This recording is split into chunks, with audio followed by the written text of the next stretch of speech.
So, welcome to the March 1st, 2022 seniors event that we're having tonight. And I am honored and privileged in two different ways, but my cousin, Matt Franchina, is the one that's presenting tonight. And the other thing I really want to keep everybody in mind is keep all of the people in the Ukraine in your prayers as they are going through extreme tough times at the moment, and anywhere else around the world, but particularly in the Ukraine right now.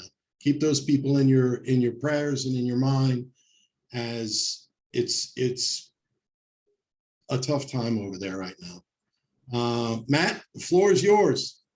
Hey, thanks so much. Appreciate it, Donald. It's an honor of mine too, and I feel so fortunate that you reached out to me. And I'm really looking forward to be able to share some of what I've built in here over the years. We'll dive into what is behind me and this little road trip here in a second. Let me just give you some context to myself. I've spent the last 13 years working with seniors, day in, day out, 10 or 20 people a week, having conversations. It doesn't mean what I do is exclusive to seniors alone, but I understand the road from wherever it is you're at to where you're trying to get to. I've gotten the opportunity to meet with retirees who, man, they've got it all and some, and retirees who can't find two nickels to rub together, and everything in between that, and a lot of the pitfalls that they've ran into along the way, or the things they've avoided along the way, which, we'll end up talking about that stuff. I'm a licensed financial advisor. I have a Series 7 and 66 license, also a license in about 7 states for insurance. I'm the co-founder and owner of Policy Engineer, which you'll learn a little bit about as we go through here, but Policy Engineer is a full service insurance brokerage firm serving people in health, life, disability, long-term care planning, and retirement planning. And you'll see up here, retirement roadblocks. So we're going to dive into the retirement roadblocks and what that all looks like. But I want to share with you a short little road trip story. And I've got a couple of them built in here. The first one dates back when I was a young kid. My brother and I grew up in Orange County, California, and we're just driving one day with my mom, the back seat. It was a pretty common thing on a weekend when my dad was at the car lot doing his best to pay for us to live in the good zip code on the good side of town, but not in the big house. We were a middle-class family working hard to just, make it essentially. And my mom would grab my brother and I and take us to go grab a sweet treat. And we'd often take the long road through these neighborhoods, the hilly neighborhoods in Laguna Beach with the big multi-million-dollar homes and all the Mercedes and Bentleys in the driveways. And we basically were driving so my mom could window shop what she thought was financial freedom, right? Us looking at what others had and wondering, what would it be like to live like that one day? And one day on one of these road trips, my mom turned back and looked at my brother and I, and she said, "Boys, if there's anyone who can make a life like this, it's you guys." And fast forward 15 years later, I'm in those same homes on those beach cities, helping people with their financial services. And I learned one thing for sure. The window shopping my mom was doing, looking for financial freedom and getting an eye at that, we were so mistaken. We were judging financial freedom based on the things people had, not their ability to keep it. And when I was in the home sitting down with these families, I learned that no matter what neighborhood you're from, there is someone in that neighborhood who is one unexpected event from picking all the pieces up and starting all over again. And so I still to this day remind myself that phrase my mom told me when she said, "If anyone can do it, it's you." But for a long time, I'd ask myself a second question and say, but how? I had no example. I didn't come from money. At most, I had my friends whose parents maybe had made it, and we got to enjoy some of those finer things in life just because I lived near those neighborhoods. But I had no idea how to make it happen. And so I'm here to spend the next 30 minutes and share with you over the last 13 years as I started to ask myself that question. And I've had access to some of the best fund managers, retirement planners, insurance companies in the world. I've gotten access to figure out how you make that happen. And so what I'm going to spend time going over with you today, it's essentially a two-part deal. Part one is what I'm going to talk about with you today. I'm going to go through this webinar and I'm going to give you a high-level overview of stuff. Part two is designed really for a one-on-one opportunity to actually sit down, take another 30 minutes and dive into your own personal situation and find out of these roadblocks, which are the ones that you might face. What are you more susceptible to? So at the end of this, I'm going to make an offer just to let you know how you can make that 30-minute second session happen and get as much value out of what I've learned over this period of time. So we're going to talk about Bill and Jill. You'll see sitting here in the car, Bill and Jill, they're brother and sister. And as they go on this road trip, they're going to face these 7 roadblocks: longevity, inflation, sequence of returns risk, withdrawal rate risk. And if you want a little like joke for yourself, try to say that 3 times fast. Withdrawal rate risk is so hard. Social Security. We're going to talk about healthcare risk and then taxes. So meet Bill and Jill. Bill and Jill, first thing they face is longevity risk. Nobody knows how long you're going to end up living. You might think, the question I ask people is, hey, who's the oldest person that you know?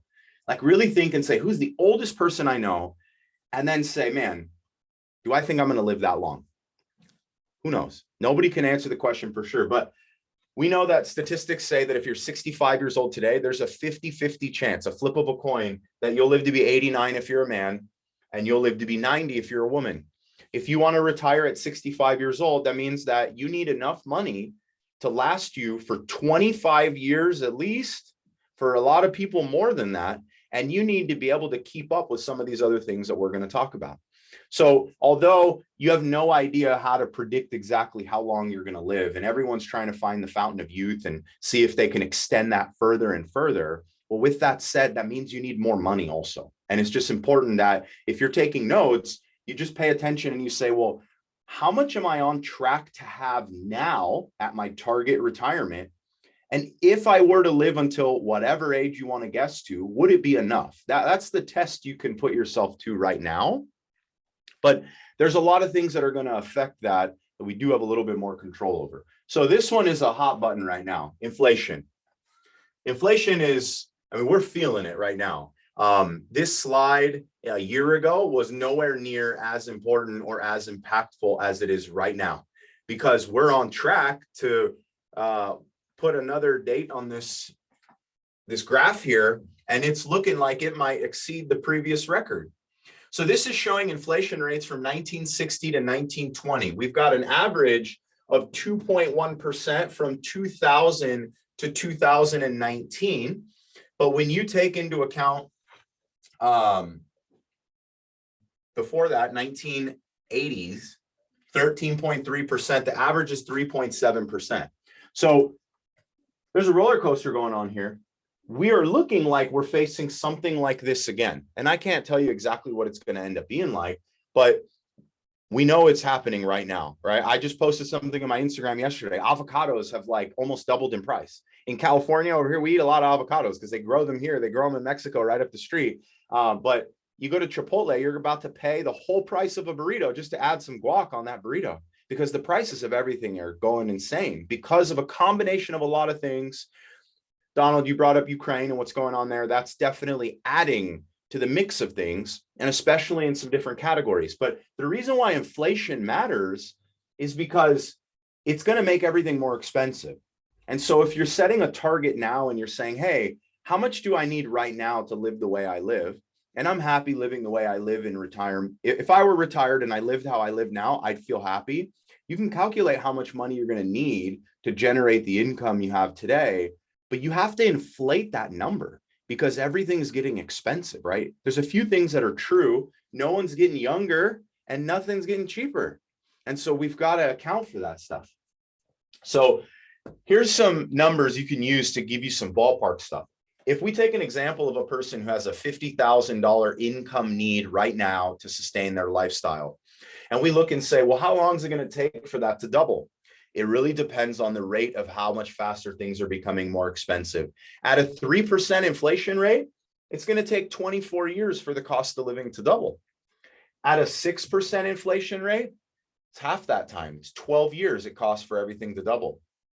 Now we have this fun calculator you can access through our website where it like takes you through this test and asks you, how much was this back then? And it's like a Disneyland ticket. And I'm like, there's no way it ever costs like $49 to get into Disneyland, you know, but it'll explain it. And it tells you how much a Mustang was and a crate of eggs and all this stuff.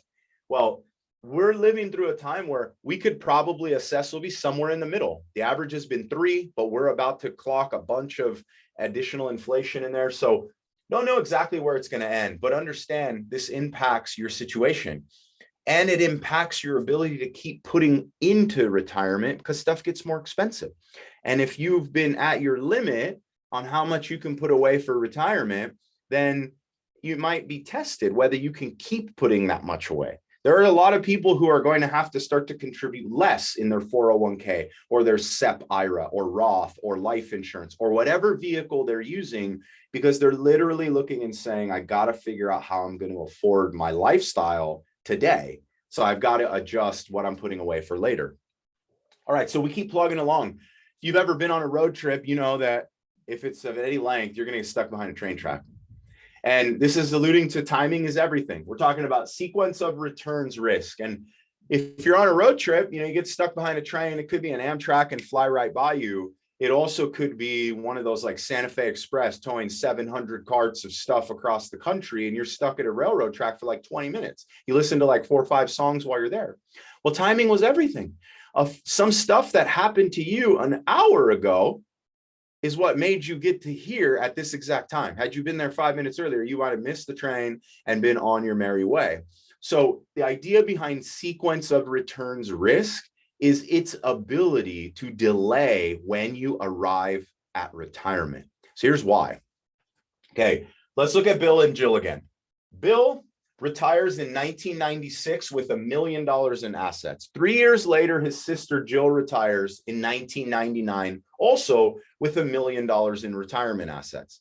They invest this money following a broad index like the S&P 500 or the Dow Jones, and they're withdrawing 4% per year, so $40,000, and then they're going to increase it by 3% per year every year all the way through retirement for inflation.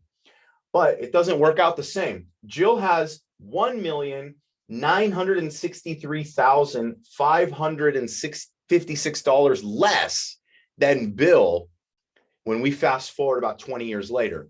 So his totals are 1.3 million, and that's how much he's withdrawn, and his account has 2.1 million in it. She retired 3 years later, did the same thing as him. Her totals withdrawals are 1.1 million, and she's got 148 grand left. Why, right? You're asking yourself why. Every time I show this slide, somebody asks me, how's that possible if they did the same thing?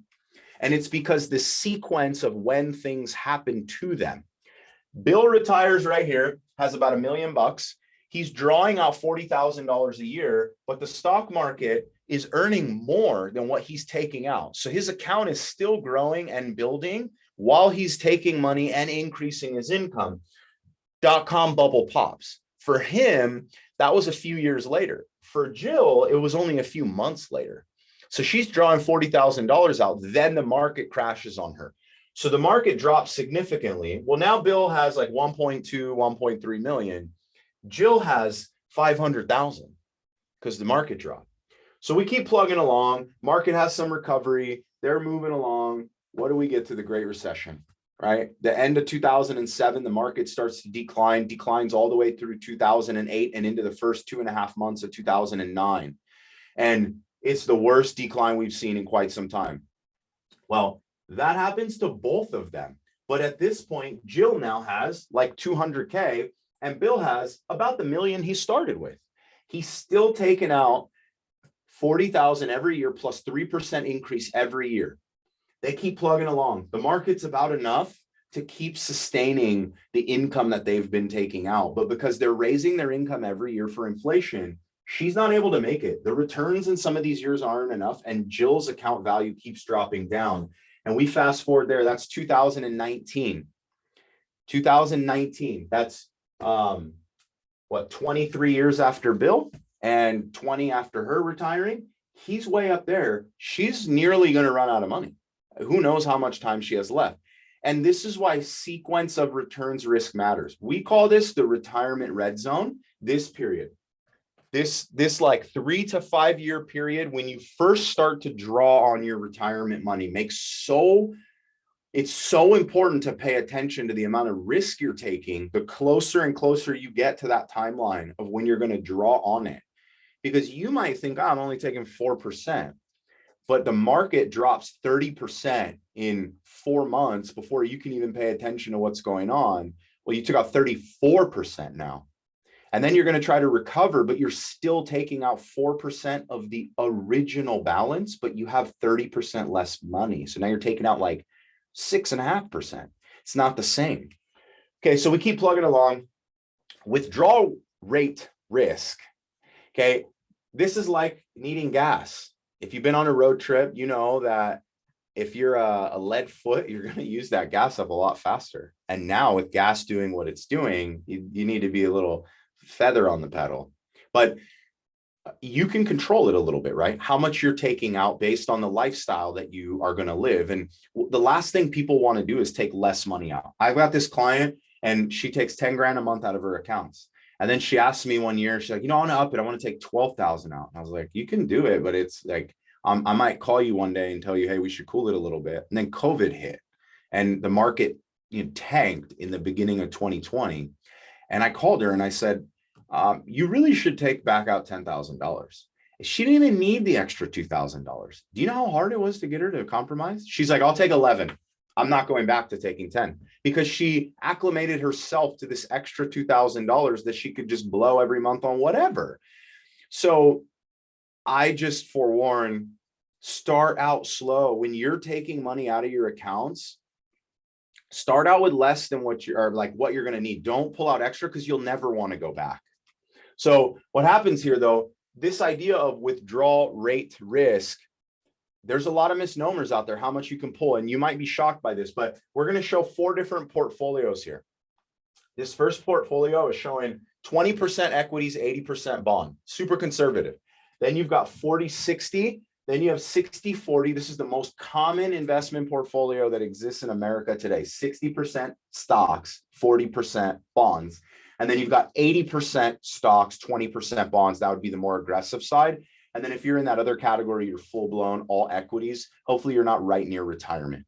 But I'm going to focus in on this one, most common one out there. And so you may have heard of this before, the 4% rule. Just like show of hands or drop it in the chat. You could say 4% if you've ever heard of it before.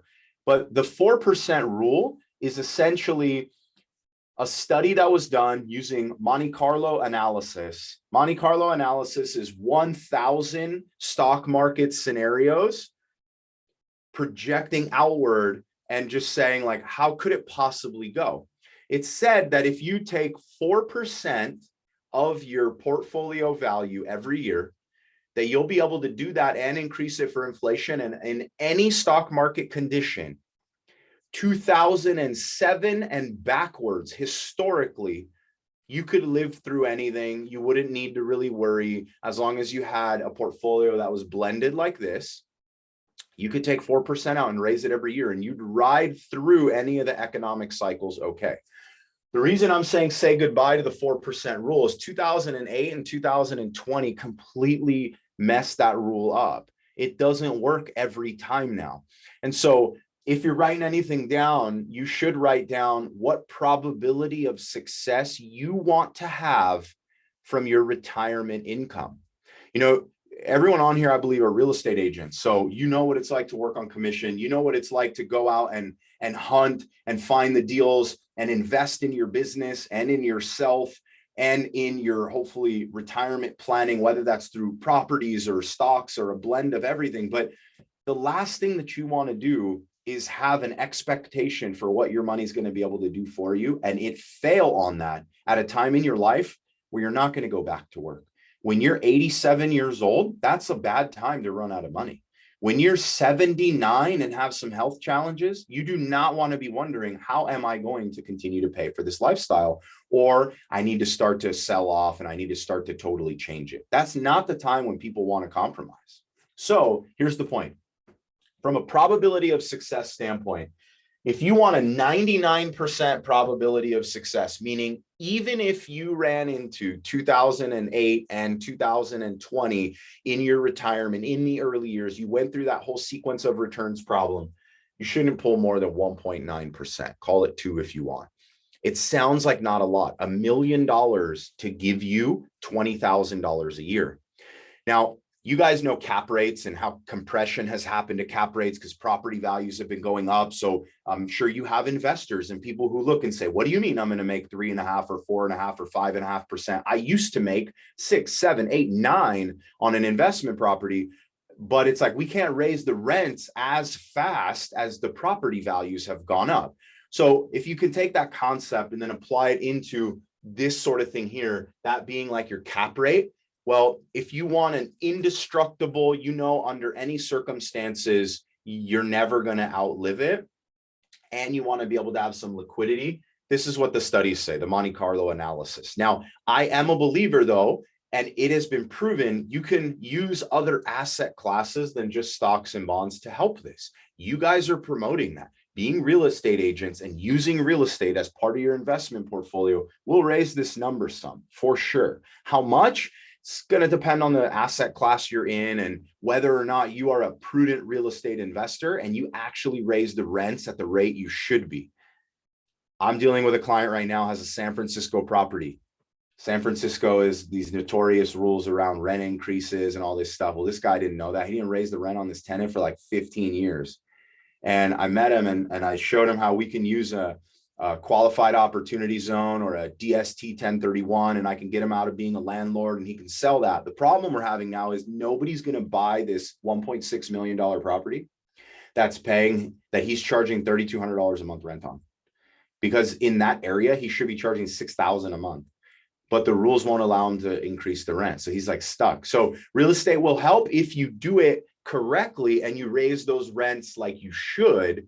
So that's just an encouragement to you and your clients. Keep those rents where they need to be because you need them there for this to work later. But anyway, this other orange one here, it's saying 3.2 is like that new 4% rule, an 80% probability that you don't have to change anything about your retirement lifestyle once you start if you take 3.2% out of here. Now, I show people how to be able to take 4, 5, or 6% out of here by not just using equities and bonds. You can't just pick the plain vanilla and do that. And that's where professionals come into play and make it happen. So anyway, a 4% rule, now it's about a 50-50 flip of a coin, whether you're going to have to change your lifestyle or not. So it's just looking here kind of like a gas tank, right? If you want to have an income of $40,000 a year and you're going to leave it all in like a 401k or something like that, you shouldn't be taking out more than about 2% from there. Okay, so the area that I find people know the least about because they don't pay attention to it until the time that it comes. Also, the area where self-employed people, like most of us on this call, are going to have the greatest amount of risk or have Social Security be the least amount of income for them. So, how many of you have thought of Social Security as being part of your retirement? The closer you are to the age of being qualified for it, probably the more likely you've considered it as part of the retirement plan. Well, here's what we need to consider. So when you look at Social Security, depending on what your date of birth was, is going to determine when your full retirement age is. So if you're born before 1954 at 66, you can look at the chart here. I can get these slides out to you guys so you can take a look and study this stuff later or screenshot it if you want to see it. But if you're born 1960 or later, full retirement is 67. Full retirement age basically means two things. One is at full retirement age, you can keep making money and take your Social Security and they won't penalize you. If you take Social Security before full retirement age, for every $3 you earn, they take away $1 of your Social Security. So do the math. If you're not full retirement age and you're working and making income, which most self-employed people never quit, right? Because a little bit of effort can still keep returning some money to you. It can cause some impact. But over here, if you wait and delay it, you get these credits. You can delay until 70. Well, let's just say you're born after 1960. 67 is full retirement age. If you push it that extra 3 years, they'll give you 24% extra for the rest of your life. It could be valuable to you to choose to wait a little bit. But what you need to decide is, which type of person are you? Are you the person that says, I want to milk Social Security for as many possible dollars as I can in my lifetime? Or are you the person who wants to have the longest period of time that you get to have the money? So what I mean by that is, you could take it at 62, but you're going to have a decline of 25%, or you could take it at 70 and you're going to have an increase of up to 32, depending on your age. And so you'll see Bill and Jill, this example really hits it home.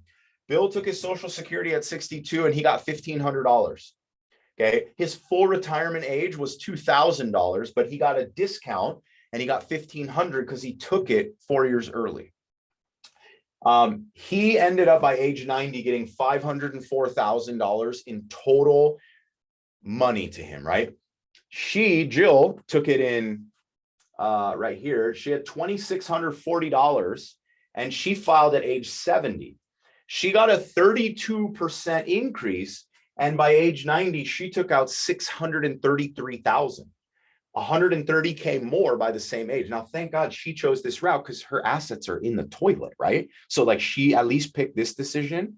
But that's the difference between the two. And we get people all the time and they're like, oh, I want to take it right at 62, forget Social Security, I'm going to milk them for all they've got. And I'm like, well, actually, if you want to milk them for all they've got, take it as late as possible and live for a long time. But if you just want to start receiving that money early, you can. I also meet people who take it early and then they find out later, they're like, well, I don't understand. They corrected my Social Security. I'm getting $98. I was getting $2,000. What happened? And I'm like, you're in business. You're making money. You got deducted $1 for every 3 you made. You make too much money. You shouldn't have tried to cash into it. So you should understand these things and strategize for it. But something specific to this group that I don't talk about all the time, self-employed people end up, I don't know, screwing yourself is the right word, because I don't really plan on relying on Social Security, but you screw yourself because you think it's going to be there. You have a friend, your friend is going to get $3,000 or $4,000 or $5,000 from Social Security. And you go, oh, we're like the same age. We both make pretty good money. I'm probably going to get that too. You don't realize that you write off the world. So even though you made 300,000 last year, you reported 47. And that's what they're going to use to determine how much Social Security you get, because you pay into Social Security based on your adjusted gross income. So do not make the mistake of assuming what it's going to be because of what you hear other people make, because it's likely, if you're smart and use all the leverage and loopholes you have as a 1099, you're not reporting everything you make legally, because the system rewards self-employed people and business owners. But you just have to pay attention and say, okay, if I paid 10,000 or 20,000 less in taxes, how am I going to use that money to put it away for myself later, not spend it now? Having 20,000 in savings shouldn't mean that I drive a Mercedes instead of a Chevrolet or something like that, which is all depreciating non-beneficial assets to you. It needs to go into assets. You should buy more of the stuff you sell or more of the stuff I sell, but not the stuff that's sold at retail environments, because that will not help you retire more. So that's the tip for a real estate agent or someone who's self-employed. So now we talk about healthcare, right? Like, Bill is here whipping out his credit card and he's at an auto shop. They're on a road trip. Something happened and he has to get his car fixed. He was not expecting that, but he knew it could happen. So healthcare costs at 65 right now, the average healthcare cost per year is $12,000. At 75, it's $21,000. And at 85, it's $37,000. Now, you might not pay all of that because you'll be on Medicare. You're going to get a Medicare supplement. You'll have that, but that's the cost in the background that's there if you don't insure yourself properly. So you don't hear about that a lot. But where the biggest gap in insurance is, as a senior, Medicare does not pay for, I repeat, Medicare and none of the Medicare health insurance products pay for long-term care costs. Statistically, Medicare says that 7 out of 10 people on the Medicare system will need caregiving before they pass away. And Medicare pays a max of 100 days only for rehabilitative care in a skilled nursing facility. Most people need a lot more than 100 days of care if they go into needing a long-term care situation. So these are national numbers. Where you live makes a difference. If you have a real nice ocean view spot, it's more expensive than if you're in the flatlands of, Kansas or Nebraska. Nothing wrong with either area, but it's just a fact. You're real estate agents and you understand how location, right? It makes a difference. So almost $300 a day for a nursing home with a private room. You're looking at closer to like $100 a day for an assisted living facility. And 92,000 is the national average cost out there. Every person who's in good health has the same three options as to how you plan for this year. You either have enough money and you self-insure. You say, hey, you know what? If I spend 100 grand a year taking care of myself, it's all good. But I bet you know someone who's needed care who didn't have that kind of money and they didn't get the kind of care they wanted. You could leverage an insurance company, plan to afford an insurance premium and leverage their money when it happens. And you just have to afford a premium, but you have to be healthy to do that.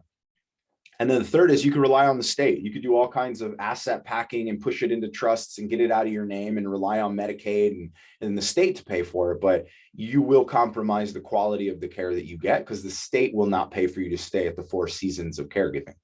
It's going to be more like the Motel 6 of caregiving. So it's how do you want to figure this out? None of us are immune to the possibility of needing care, but none of us want to talk about it either. It's like the most uncomfortable conversation. It's the most challenging insurance that we sell ever because we're talking about when a person loses independence. And we're talking about most people making this decision only when one of two things happen. Either it's too late, they're getting sick and they're like, oh my God, what am I going to do?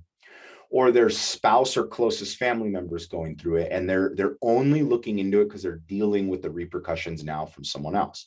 I urge you, pay attention to it since it's one of the 7 highest risks to shorten how your money is going to work out for you in retirement. It's the number one reason for senior related bankruptcy. It's the number one reason that seniors have to sell and downsize and get out of their homes and put reverse mortgages on them and do things of that nature, right? Because they reverse mortgage being pay for care in home or selling their house so they can go live in some assisted living facility. So I just urge pay attention to it now because it's way less expensive, easier, and more likely to plan for the younger you are. So now he talks about taxation. Pay now or pay later. This is the thing that a lot of people get wrong and they don't even know it. They think they're being this really prudent retirement planning person and they think they're getting a one-up on the government. And in the end, it's just like not. And so this is what I'm getting at. So here's the historical marginal tax rates. I know, well, I don't know if you're like me, I feel sometimes like, dang, man, Uncle Sam wants a lot of my money. But I realize when I look at this thing that right here is where we're at. Here was at one point in time, like in 1949, the tax rate was crazy. The highest tax rate was at 90%, 89%. And so I'm not hoping it goes back there, but I know that we are packed with a lot more debt than we were in the past. So I don't know how they're going to pay for it. And I think that the current administration would love to add some additional taxes in areas they can, and so will future ones. So the idea of pay now or pay later is alluding to, do you put money in things that allow you to get the write-offs now, like IRAs or SEP IRAs, which if you don't have a SEP IRA, you're self-employed. So you can have a self-employed pension plan as long as you have 1099 income. But all these kinds of retirement accounts, are you using those or are you just paying the taxes and then investing it after? There's 2 versions of how to do this. So here's the whole deal. A lot of people put money in tax deferred accounts, 401ks, IRAs, different kinds of annuities, so that they can write off of their income now and have a reduced tax liability now, saying, oh, well, later on in my life, I'll pay less taxes, I'll be retired. Well, there are 2 things you must pay attention to. One is, will taxes be lower or higher or the same in the future? Nobody really knows. There's a lot of evidence that says they might be higher. Maybe it'll be the same. I don't have a strong feeling they're going to be less. So then how do you pay less? You got to be in a lower income bracket. And there are a lot of people, if you made a lot of money and you packed a lot of it away in accounts to save for your taxes today, then when you hit retirement, you have this massive bubble, this massive thing you want to spend. So here's the question to ask yourself. Are you the type of person that wants to live a really peaceful, really low cost retirement. No mortgage, no car payment, not much travel. You want to keep to yourself, hang with the grandkids, and enjoy the simpler things in life. You're not going to cost yourself a lot of money. You can pack it away into retirement accounts, and you will very likely be in that very low tax bracket, and you will just drip the money out of those accounts and use it at a much lower tax rate. And then you'll pass it on to your kids. They'll deal with the taxes. Or are you the type of person who is gonna live a retirement that's exciting, that's fun, that's expensive, right? Are you going to have a mortgage through retirement? Are you going to have car leases and car payments in retirement? Are you going to want to travel and do lots of things, which means your lifestyle is going to be expensive? So you make 200 grand a year now, want to live the exact same life, you're going to need to pull out 200 grand a year from your accounts to live that life. Well, if you make 200 grand a year and you're not in business anymore, you're going to be in a high tax bracket. You will not have saved yourself any money. It may have been better to pay the taxes and use tax-free options like a Roth IRA, a life insurance, municipal bonds, things of that nature. Now, I'm not saying which of these are right or wrong. They're different strokes for different folks, but it may have made sense for you to pay the taxes, pack these things, because these type of accounts make tax-free income, tax-free to you. You all know about stepped up cost basis. You know, when property passes on, all the capital gains taxes, they disappear. Those capital gains taxes are not gone for you, but for your heirs. These don't get a stepped up cost basis. They'll deal with those taxes. These don't have to worry about it because not only are they tax free for you and them, and then you've got taxable accounts where you actually are just paying taxes along the way. You invest in stocks, mutual funds, CDs, different types of things like that. And every year, as those gains are reporting, you just pay those taxes as you go along. Most people, a combination of all of these ends up making the most sense. So I just urge you, don't pack it all into those accounts now to get all the write-offs now, just for that sole purpose. As a business owner, you have so many other ways that you can generate tax write-offs for yourself. You can, hey, Donald, maybe you'll start charging for these things and then you'll just write that off. I don't know. Just kidding. But so here's some of the points as I wrap up here. So we talked about the 7 roadblocks. First thing I want to say, don't go at it alone. It is way more challenging to go at it alone. Think of the for sale by owner people, right? Like you talk to them and you're like, listen, just work with me. I know you don't want to pay 5%, but you're also going to lose all your hair trying to do this by yourself. So let's work together. Let's make this happen, make it faster, smoother, and more profitable for you, because you'll probably get more than 5% less if you sell yourself than if I do it for you. Same thing with this kind of stuff. If this isn't your forte, if it's not what you love doing, and remember, you don't have access to the same inventory as some of the professionals in the industry have. We're going to have it at our fingertips and can share it with you. Next thing is you need to create a strategy. If you're good at that, then you can do it on your own. You want to do it through us, we have a way you could do it solo, self-directed through our website. And you can work directly with someone like myself, one-on-one, help you through it. But I just create a strategy, because if you don't have a strategy, you'll do it on emotion, and emotions don't win when you're in the middle of making these decisions. Having a strategy that you can stick to the strategy, even when it's hard, you say, no, I know this is what I came here to do. I'm going to do it anyways. Your results will be better. Understand asset allocation and tax allocation. I touched on those things. Asset allocation is what categories are you going to invest your money into? And then tax allocation is whether you're paying the taxes now or you're going to pay them later. And then lastly, keep a long-term perspective. A lot of people make bad decisions when they're planning for retirement because they can't see past like what's they're able to look at right now.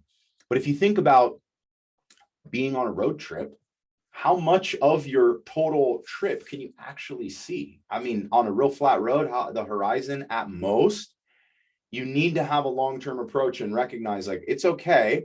I know it's going to take longer than, or feel maybe longer than I thought, but I will get there. And that long-term approach will help you and it'll make a big difference. So hold on, let me get in my spot here. So if you just go to mattfranchina.com, Okay. If you just go to mattfranchina.com, you can schedule an appointment. We could take care of it. It's about $300 value of what we're going to end up giving you. 30-minute coaching session. We'll extend it and go longer. Retirement roadblocks guide. There's a guide. It's everything I talked about in greater depth. It's a booklet that we'll send out to you, or you can get a downloaded copy and you can start to read through this and note take and really start to like journal for yourself. A risk assessment will go through your existing portfolio and we will tell you on a score of 1 to 100, 1 being absolutely no risk, pretty much you're in the bank, no like investment risk. And then 100 being you're full bore in the riskiest things you can be in. And we assess your risk based on behavioral answers and what you'd actually be comfortable with and what your portfolio would do. And then we'll give you this printout and you'll go through the assessment. The assessment will tell you in all of these historical market conditions, how your exact portfolio performs. You can go back and say, what happened in 2020, 2008, in 99, if I held these same exact investments, and it can give you talking points. If you have a financial advisor already, bring this report and say, hey, I don't know if I'd be okay if this were to happen again. And I know I wasn't with you then, but what do you think? And then lastly, stable table is a process we go through. If you think of your family and everything you do living on a table with 4 legs, those 4 legs are the most common risks that could be insured. So we go through and make sure whatever insurance you own is adequate in those 4 areas. And if it's not, we'll give you an idea of what you should have to have a stable table. So you're never caught working to pick up the pieces and start all over again. You know, retirement planning is kind of like being on a road trip. And what our goal to do is make a road trip the easiest way possible. And if you've been around at least as long as me, I didn't use them very much, but everybody knows what a Thomas guide is, right? So when I was a kid, my first car was a Volkswagen bus. I wish every time I see one, I still had it. 1970 VW bus. And I had a Thomas guide in there. I knew how to read it, but I never used it because I also was of the era. I'd go to the computer, type in the address, a MapQuest, print it out, and I'd have like 3-4 pages on my passenger seat or with whoever was driving with me, and I'd use that. But then you move into the future a little bit more. Navigation started to be a real thing. Now when I drive around, I use Waze. I swear by it. And I used to drive over 3,000 miles a month. I know you guys are road warriors and you got to go and show homes and do all this stuff. After the pandemic, I'm a Zoom warrior now. Like almost all my meetings are like this, but I drove home to home every day, week after week, 3,000 miles a month for 11 and a half years. I use a navigation system because what it allowed me to do was give me a warning when something was happening ahead of me and reroute me before I even got there. I stopped hitting roadblocks and traffic. I stopped being late and having to make up lame excuses to clients because I wasn't going to make it on time, because the technology was able to just reroute me. If we have the opportunity to work together, that's how we help people. We act as their navigation. We know the signs of when things are coming, and we're not perfect. We get things wrong too, but you can focus on what you're good at. We can focus on what we're good at. We work together as a team, and we're essentially telling you, make a right turn, make a left turn, avoid this, go this way. So I thank you guys so much for the opportunity. And I wish upon every person here that you get the opportunity to go from now to whenever retirement comes and know that you lay your head at night and not wonder how you're going to get there or when you're going to get there, because you have a strategy and a plan in place. So Donald, I appreciate it, man. I left a little bit of time for Q&A. So anybody has any questions, please feel free. I can go back into any of the slides you want, or we can chat about this. But very much appreciate everyone's time. Yeah. Okay, folks, open up your mics if you have any questions for Matt. Come on, don't be shy. Okay, Matt. Yeah. That presentation was pretty kick butt, but here's what I will say.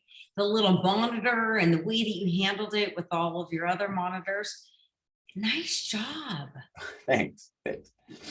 Well done. Appreciate really. I mean, I'm impressed by all of it. It looks great. Professional. Thank you. I really appreciate it. And if from like a business to business person, if you have questions on like how I've built the studio out, like you were asking, Heather, or things of that nature, I've spent like the last probably 9 months going through Grant Cardone courses and Advance Your Reach stages programs and stage agencies. And I've been really working on the presence of stuff. So I'll share whatever stuff I know and how. It's interesting that you mentioned the word Grant Cardone, because most of us in the real estate world know him on a real estate side. Yeah. However, hearing you tell us that you've, attended them and you're not in the real estate sector, it's kind of fun to hear what you've taken. Well, I emptied all my pockets on Grant Cardone last year. I've attended, I bought in every workshop they offer. I spent like, I don't know, I went to Florida a lot last year. Next week, I'm going to Grant Cardone and Brandon Dawson's 10X 360 program. So we'll be like fully unpackaging our business and talking about how to scale from like low 7 figures to hopefully 8-figure business and working with them. But one thing I do want to throw out there, if there are any questions, like go ahead and shoot, no problem. But one question I get from people a lot is like, all right, cool. Well, it sounds great, but like, how do you make money? How much is it going to cost me? That type of stuff. So I want you to know, on the insurance end of things, we get paid by the insurance companies. There's actually zero cost to anyone that we work with to help them with anything related to insurance at all. And when it comes to financial planning, we'll either help build a plan that you go and execute on your own. So depending on the caliber, size, how long it's going to take, that plan is a one-time cost, or we actually do like the navigation thing where we're managing those assets for you. And we often manage at a 1% fee is kind of the start. I'll share with you here, Donald is family with me. And through that, you all are going to borrow that trust and get that extension. So if anybody in here were to work with us, then we would take from 1% to 85 basis points and take a 15% discount on anyone that wants to work with us at any point. Thank you for Yeah. clarifying all that. That's great. I appreciate it. No worries. So Matt, Anybody, please ask questions. So Matt, We haven't heard you. let's talk about average age to retire, right? So you were talking earlier, it's now a sliding scale of somewhere up to 67 years old, right? So Yeah. I fall into the 66 and 10 months category, Right. Because I was born in 59. But the thought process, right? I turned 62 last year. So the thought process was, do I start taking Social Security early? Or do I wait till I'm 66 and 10 months? Or do I wait till 70 years old? Yeah. And as you mentioned, earlier, my step process through this was, I'm still working, I'm still making money. Why would I take my money at 62? I'll wait until 66 and 10 months and worry about it then, and then try to figure out, do I really want to take it then, or do I wait till 70 and take the 32%? Well, mine is like 24%. Yeah. Well, so where do you see the average of what people are doing today? So it's a loaded question, first off, right? A lot of that is going to have to do with how much money you're making, right? If you're under the threshold that's going to cause you to get all these penalties and stuff like that, then really the number one factor is going to be longevity. Like, when you think about it and you say, okay, I'm going to collect until I'm 95 years old, I believe that to be true, versus someone who says, if I lived to be 82, I'd be 10 years older than the oldest person in my entire family. Like, I don't think I'm going to go to 95. How many years we have, because there's no beneficiary factor or a death benefit with Social Security. So if you start taking it and 12 months after you pass away, it's gone. I mean, it's part of the system. So you have to live long enough to extract the money out of the Social Security system. So those are factors that we go over. Like, if I meet with a person and I were to break it down, some of my questions first would be, well, how much income are you bringing in, Donald? Because if you're going to get it penalized and it's all going to be taken away from you, you need to wait until full retirement age for sure. That's like a no-brainer. And then whether you wait to get those extra credits, well, you get 8% credit per year. You tell me where you can get 8% guaranteed return every single year for, in your case, a little over 3 years. There's not a lot of places. We could talk about a lot of assets that have returned 8% or more per year, but not that guarantee contractually and say it's not possible for you to get any less.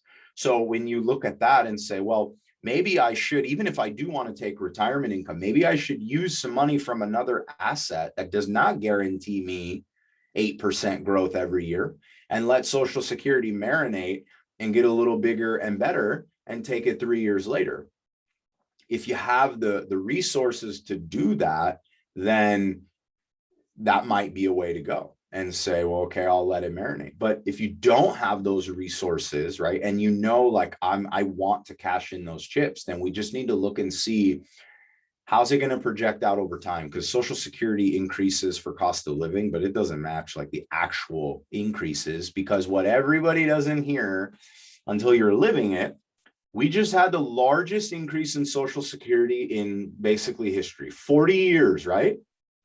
But how many of you also know that Medicare had the largest price increase in the last 40 years? So almost the whole increase of Social Security was eaten up by the rise in Medicare costs. So like we have a client, they made, let's just say they made $50 more a month, but their Medicare went up by 40. So they netted 10 extra dollars a month. It's nothing. So Social Security, you need to lock it in at the higher rate if you don't have other means to help fill the gap, because it was designed to cover 40% of the average person's income at retirement. That's the formula.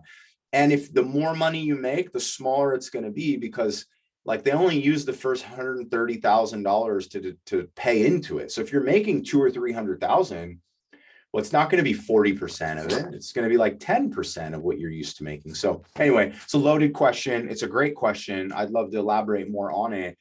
It's just real challenging it's like a personal question. So to give that final answer. Right. But I mean, on average, when are people collecting? Are they waiting till? No, most people collect right when they can collect without getting any sort of penalty. And I would say not because it's the best decision, it's because most people don't have the discipline to wait it out. They're like chomping at the bit to get this money that they feel is owed to them and that they've paid into for so long.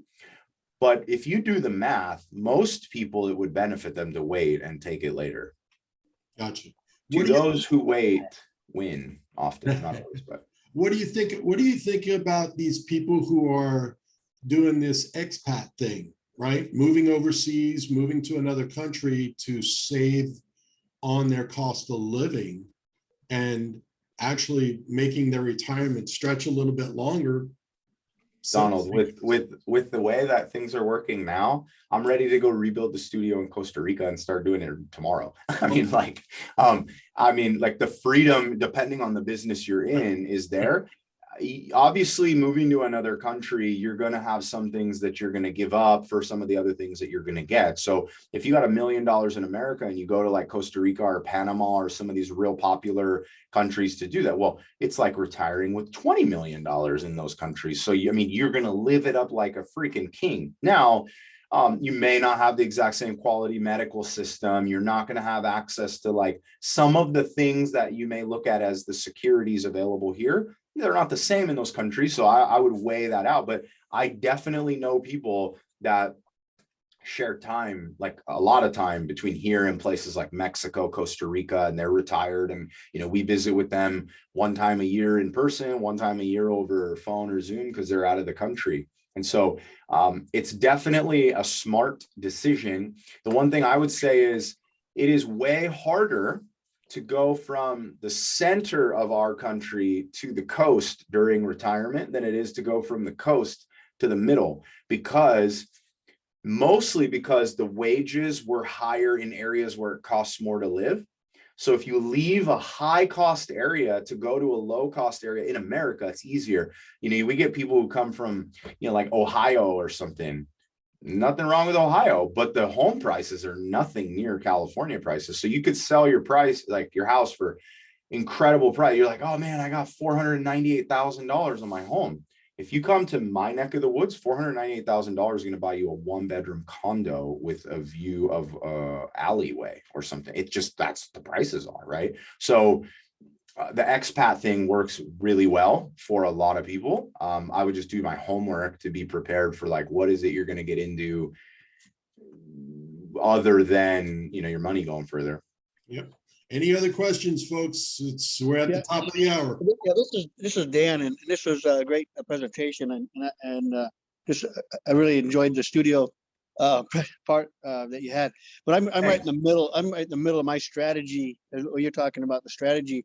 So I'm just curious, besides the last minute ditch effort on a reverse mortgage, do you see it as a option for helping as in a strategy, if you can use that as opposed to just like, because you're in trouble?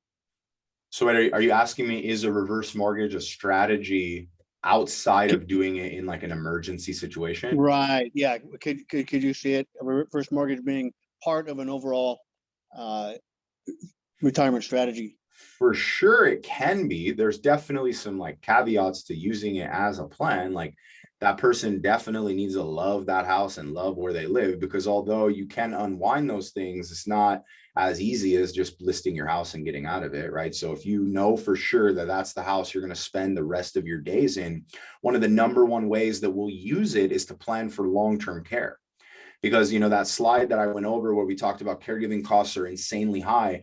In my area, there's a lot of people who are property rich. They have a $1 million property, but they only got like 150, 200 grand in other assets. And so they can't access all this money. So by getting a reverse mortgage, we'll use that money to create long-term care planning. We'll put it into long-term care insurance-based products or investments that are secure and have long-term income strategies to help them pay for some of that planning ahead of time. And then also adding life insurance in there. So like if they do die, the life insurance will pay out tax-free. It'll wipe out the entire reverse mortgage and it'll let that home go back to whoever the heirs were without having to sell it or get a mortgage or do something of that nature. So it can be a strategy. I wouldn't look at it as like that first option, but with interest rates as low as they are now, if you can get a reverse mortgage on a fixed rate, you lock it in at like 4%, and then we can invest it and make 6 to 8. There is that arbitrage there where you can use that stuff, but I'm not going to walk around telling everybody they should get a reverse mortgage. I mean, it's definitely a individual case by case basis, but there is a strategy. And if you know all of the different risks involved with it and still want to pull the trigger, I would say anytime you can leverage an asset when it's not an emergency, oh my God, we're about to nosedive situation, it's probably better because you can do it without so much emotion. You can take the time you need. You can really strategize. When someone is about to crash and burn and they got to pull the parachute, they make emotional decisions that aren't that great. So although that's where they often get used, I'm not a fan of that being the timing. Right. Yeah. If you have time to put it into play and it can be part of the total strategy. Yeah. I know we're kind of out of time. I'm just also kind of trying to figure out on the LURP, if I'm going to be 65 this year. Is that too late for a LURP, or what's your perspective on that? So whether it's too late or not, no, it's just, I would say like a one-on-one to just like break down and look at your whole situation and then figure it out. But no, I don't think it's too late. A lot of times, the earlier you take care of something, the easier it is going to be, the more options you're going to have available. Right. So, okay. You guys, again, one more time, just want to tell you, if you want to connect, I'm not a high pressure dude. If you go to my name, mattfranchina.com, I put it in the chat. It'll just take you to a spot to book an appointment. It's not going to try to sell you anything. It's just my calendar, and you can book out when you want to chat more. And we'll give you all the stuff that's listed here at no cost to you within like the end of that meeting. But I really appreciate the opportunity, Donald. And if there are other questions, I'm not able to answer them, I'll drop my, we can email these slides out, Donald, if you want, to everybody. Okay. And then you can include my email address and you guys can field off questions to me and I'll return them to you. No problem. That'd be great. Yeah, Matt, thanks for everything. Thanks for the education and the knowledge tonight.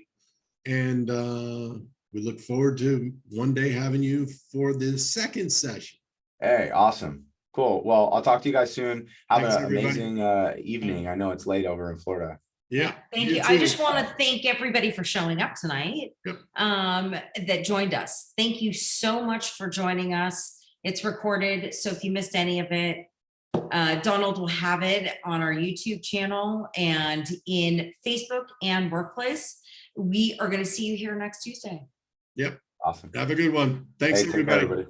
Thank you Alright. very much.